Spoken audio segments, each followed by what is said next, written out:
Hello বন্ধুরা, আজকে আবারও চলে এসেছি একটা নতুন জিনিস নিয়ে। দেখো কি বানাচ্ছি। আজকে কোনো তেল নুন ঝালের রেসিপি নয়, আজ একটা সুন্দর রেসিপি। এখন যেটা খুব বেশি পাওয়া যায়, কাঁচা আমের জ্যাম নিয়ে চলে এসেছি। দেখো কীভাবে বানাচ্ছি। প্রথমে আমগুলোকে ভালো করে সেদ্ধ করে নিতে হবে।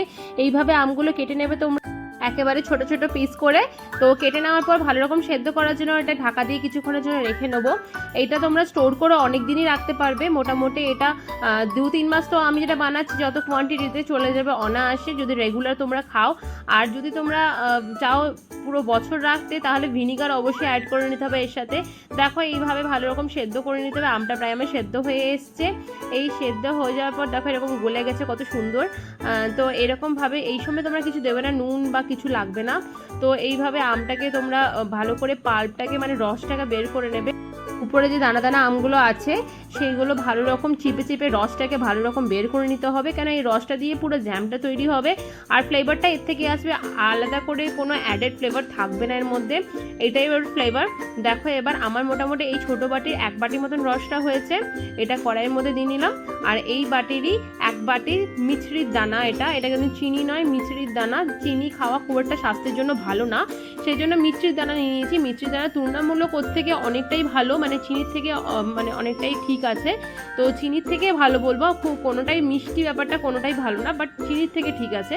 তো বাজারে যখন তোমরা জ্যাম ট্যাম খাবে ওটার মধ্যে সুগার অ্যাডেড থাকবে, সুগার বেশি থাকবে, মানে চিনির ব্যাপারটা বেশি থাকবে।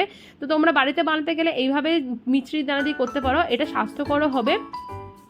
অবশ্যই এই জিনিসটা ট্রাই করো তোমরা বাড়িতে একবার। এবার ভালো রকম নাড়িয়ে চাড়িয়ে, এটা দেখো ফুড কালার দিচ্ছি। ফুড কালারটা অবশ্যই ভালো ব্র্যান্ডের নেবে, আমি এটা ভালো ব্র্যান্ডের নিয়েছি ফুড কালারটা। মানে দামটা একটু বেশি নেবে, কিন্তু শরীরে তুলনামূলক কম ক্ষতি করবে, সেজন্যই তোমাদের বললাম। দেখো আমটা আমার মোটামুটি হয়ে এসছে, এটা তারের মতন দেখো দেখাচ্ছে, 2টো আঙুল একসাথে করলে, সেই জন্য মোটামুটি জ্যামটা আমার হয়ে এসছে। কালারটা খুব সুন্দর এসছে। তোমরা যদি চাও নাও কালার দিতে পারো, কেননা বাড়িতে যদি খাও তো দেওয়ার জন্য কিছু না, আমি তোমাদের দেখাচ্ছি বলে আমার মনে হলো কাঁচা আমের ব্যাপার, সেই জন্য একটু কালার দেওয়া ভালো, সেই জন্যই কালারটা দিলাম, সবুজ রঙটা। কি সুন্দর দেখতে লাগছে দেখো, খেতেও কিন্তু অসাধারণ হয়েছিল। প্রত্যেক দিন আমরা ব্রেডের সাথে খাই, এমনকি আমরা হাতে বানানো রুটির সাথেও প্রায় আমরা খেয়ে থাকি। এটা খুব টেস্টি হয়, বাড়িতে একবার বানিয়ে দেখো, সত্যি অসাধারণ লাগে খেতে এটা। যদি রেসিপিটা ভালো লেগে থাকে অবশ্যই একটা সাবস্ক্রাইব করে দেবে, আর লাইক করে দেবে, আর শেয়ার করতে ভুলো না। আর কমেন্ট কিন্তু অবশ্যই করবে তোমাদেরটা কেমন বানানো হয়েছে। দেখো ব্রেডের সাথে লাগিয়ে দেখাচ্ছি তোমাদের, কি সুন্দর লাগছে।